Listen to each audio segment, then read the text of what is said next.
Our race runner-up for today's 19th annual Crown Royal presents the Curtis Shaver 400 at the Brickyard, powered by Big Machine Records, is Kyle Busch.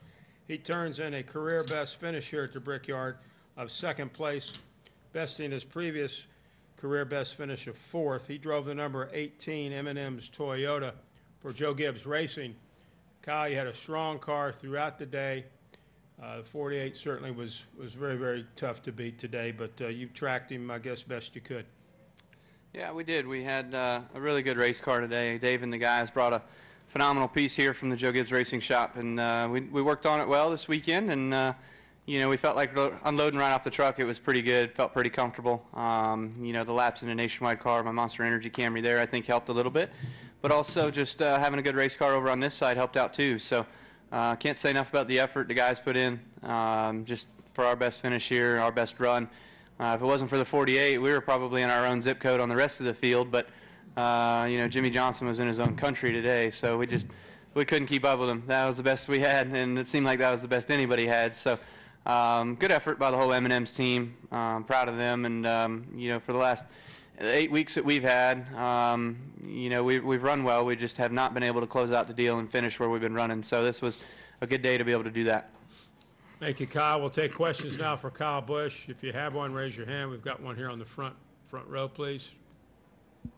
Kyle, have you had a race this year where a guy could take off on the restarts and just zoom away like he did? I think I did some of that yesterday. I was hoping that I could do the same today, but it seemed like there was another guy that did it instead of me. So, you know, it was certainly he was really, really fast, and you could see it too on the restarts when he would make it through the corners, and he'd just put his car anywhere he wanted and just slam on a gas pedal and take off from you. So his car was down and digging. It was definitely had a lot of grip and definitely was really fast. Go ahead, sir. Kyle, talk for a moment about what the pit strategies were and fuel saving and that sort of thing as you were trying to chase Jimmie. How did all that play into the final? Well, you know, when the caution came out before our window, but it was only 2 or 3 laps before our window, so everybody was going to pit and then try to go the rest of the way. And then there was a few cautions in there that really long caution that gave everybody the fuel that they needed in order to go the rest of the way. So just tire strategy kind of played into the role of what guys were going to do on pit road, whether it was going to be 4, whether it was going to be 2.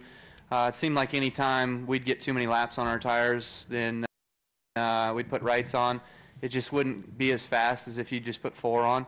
But you got to play the track position game too. You know, it takes a lot of car to pass people here, and sometimes you're not able to do that. You just got to be able to get up there, get up in front of them. We're also joined by our third-place finisher in today's race. That's Greg Biffle. Job, Bill. And Greg drove the number 16 3M Ford for Roush Fenway Racing. His third-place finish here today equals his best finish ever at the Brickyard.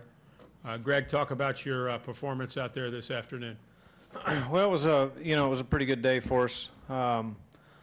We were just, super loose all day long, and, pretty short practice session for us, pretty compact. And toward the end of practice, we put a different package in our car that seemed like it had pretty good speed on the lap tracker, but was a little bit free, and we thought that might be good for today if it was, going to need the car to turn. So we decided to race that package and just really loose all day. So it made it difficult after about 4 or 5 laps of my car to start to get real loose. And we did 2 tires there at the end. I thought that a lot of people would do 2 tires, and it turned out most everybody did 4. So that hurt us a little bit, but still we ended up third, and kind of flattened off. That caution right there probably helped us, probably helped the tires equalize, and when we fired off again there, we were able to maintain. So, we'll go back to the drawing board on what we got. We got a test tomorrow, and then, Pocono and Michigan. So we'll keep working on it.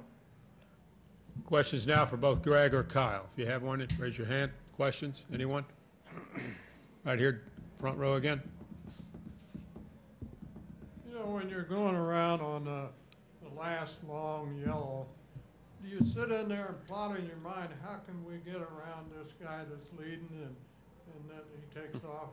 How does it bother you, or what? It didn't really matter if you're in front of him or not. He was going to pass you at about 4 or 5 laps anyway. So his car was just, really, really good. So sometimes you don't want the guy behind you. If inevitably he's going to pass you no matter what, sometimes it's not an advantage to be in front of him, be honest with you. Because, it puts you in position for more guys to be, battling with you than the one. But, he ran me down in 2 laps from 25 car lengths. So I don't know about Kyle. He was a little better, but still looked like Jimmie was pretty fast. Any additional questions? Kyle, Greg, thank you. Thanks. Thank you.